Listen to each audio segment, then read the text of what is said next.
Time for the Sunday Roundtable, and look at us. We're actually at a roundtable. We have no masks on.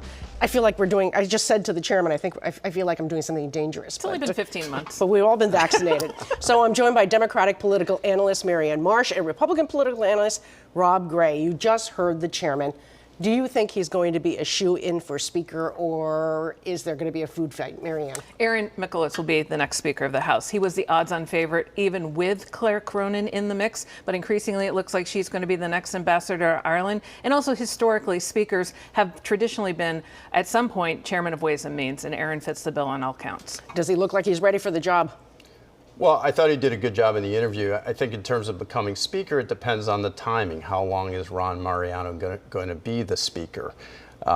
In the short term, I think Mikulicz would certainly be the favorite. In the long term, you're getting a more progressive, diverse numbers in the House, and they may rebel against somebody from Boston being the Speaker. Again. Voters will weigh in next year on that 4% millionaires tax. You heard the chairman talk about it. It promises to be a nasty, expensive fight fought over the airwaves. What do the political winds tell you right now, Rob? Well, the voters have rejected this 5 times. It's in the Constitution. This week, Governor Baker came out against it. He said we have over $10 billion in federal money.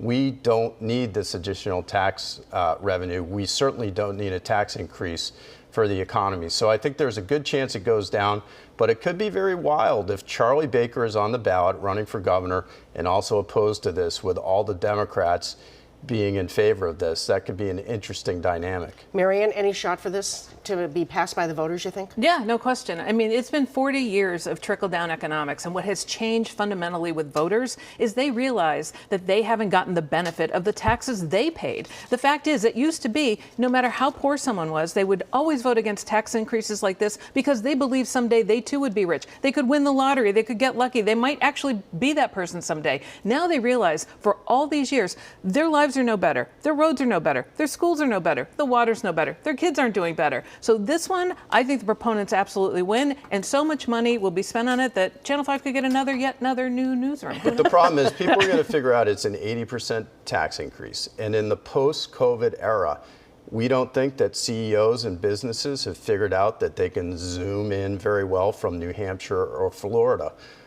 This is a sure invitation for flight from Massachusetts by the wealthy, who already pay the largest percentage of taxes. Well, A, they don't, and B, the pandemic laid bare the inequities of economics, jobs, pay, everything else. Voters are going to support it overwhelmingly. Let's talk about Boston. The Dennis White fiasco has come to a pause, but it's not over for anyone, including former Mayor Marty Walsh, who appointed, then rescinded his appointment of White, and is now facing heat from Congress as Labor Secretary. Virginia's Bob Good was pretty adamant about it. Take a listen. The fact that you seem to ignore the critical information and appointed a person with a documented violent history to the highest rank of the police department in Boston, do you feel like you should resign? I didn't ignore anything. I wasn't aware of the situation until quite honestly, after I appointed him and it was pointed out to me in the newspaper.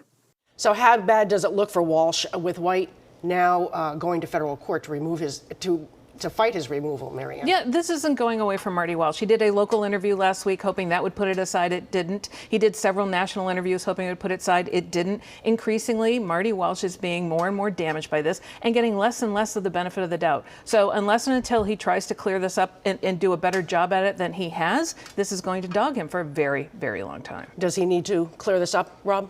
Well, sure, and he looked uncomfortable in those interviews and under questioning from this committee member. The problem, I think, is it's sliding in the wrong direction for Secretary Walsh.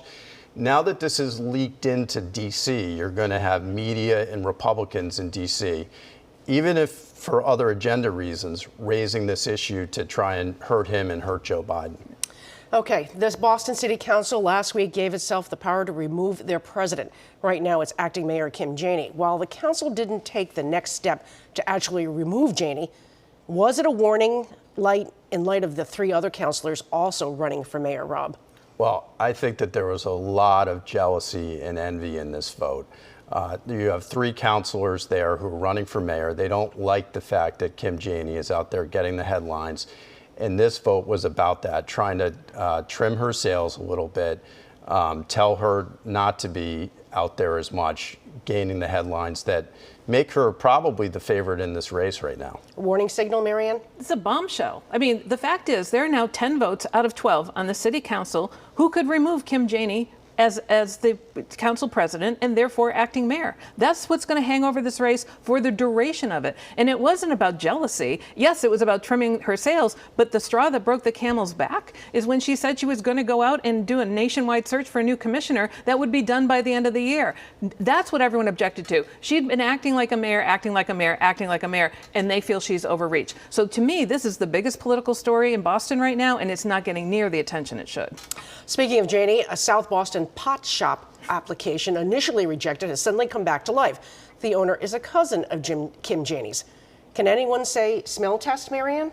Well, there's certainly a whiff of controversy around it, and it could be yet another political hit on Kim Janey, who's had a tough couple of weeks. And what about you, Rob? Well, the optics are very bad on this. They rejected this, the ZBA, a month ago. Now all of a sudden it's back on the agenda. If this were ever to pass between her cousin being involved as the construction firm and some of the other politically connected supporters of hers that are involved in this pot shop, it would be a major scandal, I think. I don't think this is the last that we're going to hear about this.